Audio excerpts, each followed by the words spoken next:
La parole est à Monsieur Éric Woerth pour le groupe Les Républicains.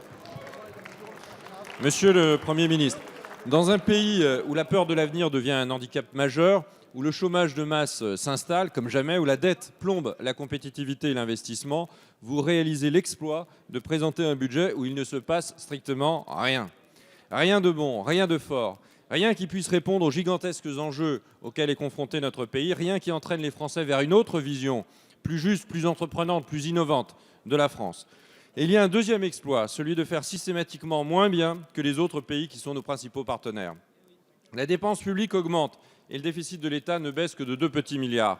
Le déficit global se réduit à la vitesse de l'escargot. Et j'ai le plus grand doute sur votre capacité à respecter les 3,3% annoncés en 2016, notamment quand je constate vos promesses de dépenses nouvelles qui représentent plus de 11 milliards d'euros. Plus grave, les mesures d'économie principales concernent le prélèvement européen et les taux d'intérêt qui sont des phénomènes extérieurs, sinon vos économies sont des coups de rabot aveugles et déstabilisants. Puisque vous ne réformez pas, vous paupérisez l'administration et les services publics. Alors certes, vous baissez les impôts après les avoir tant et tant augmentés. En ce domaine comme dans d'autres, les convictions du gouvernement sont fluctuantes. La conséquence, c'est un impôt sur le revenu hyper concentré, favorisant l'exil fiscal et des entreprises toujours plus inquiètes. Autre grand chapitre d'économie, les dotations aux collectivités locales. Vous avez délibérément choisi d'augmenter les impôts locaux. C'est votre responsabilité et un piège que vous tendez aux collectivités et aux contribuables. Enfin, pour la première fois depuis 2008, le nombre de fonctionnaires de l'État va de nouveau augmenter. C'est une décision ahurissante et à contresens. Ce budget est votre dernière occasion de nous dire où vous voulez aller, quel chemin doit prendre la France pour affronter les défis du monde. Le chemin que vous avez choisi s'appelle une impasse. Pourquoi, Monsieur le Premier ministre, toujours choisir l'absence de réforme comme solution, alors que même que votre ministre de l'économie, chaque jour, nous dit le contraire? Merci, Monsieur Woerth. La parole est à Monsieur Michel Sapin, ministre des Finances et des Comptes publics. Merci beaucoup, Monsieur le Président. Monsieur Éric Woerth, Monsieur le ministre, les questions budgétaires, vous les connaissez bien. Vous les avez vécues. Et donc, vous savez très bien d'où vient la France, puisque c'est là où vous l'avez laissée.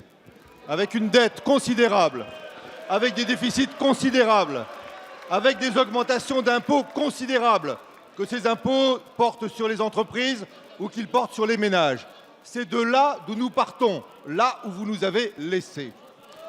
Le budget auquel vous faites allusion, que nous vous présentons, que vous aurez à examiner ici, que nous avons examiné en commission des finances ce matin pour 2016, il a 2 caractéristiques que vous avez rarement atteint, Monsieur Woerth.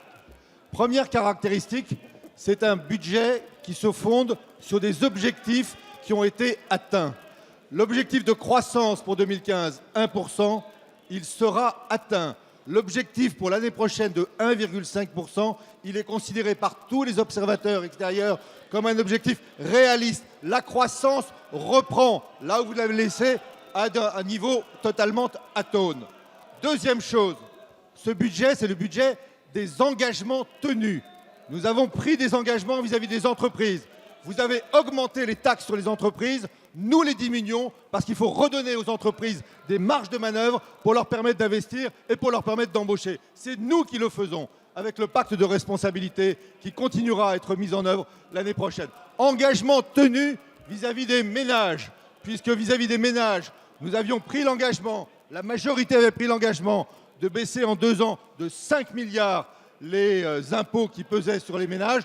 Pour beaucoup de ces impôts, c'est vous qui l'aviez décidé, c'est vous qui les aviez fait augmenter et c'est nous aujourd'hui qui décidons de rendre aux Français une part des efforts qu'ils ont faits. Donc, Monsieur Woerth, parfaitement à contrario de ce que vous avez dit, ce budget est clair. C'est un budget qui, oui, maintient le cap. C'est un budget qui est un budget des objectifs tenus. C'est un budget d'efficacité et c'est un budget de justice. Mes chers collègues, vous avez pu constater, mais c'était vrai pour Monsieur Woerth également, que le chronomètre ne fonctionne pas. Je n'y suis pour rien, mais ne fonctionne pas. Nous avons des ressorts à l'Assemblée nationale et il y a ici un fonctionnement plus mécanique dont j'ai la charge et je vais le faire de façon très rigoureuse.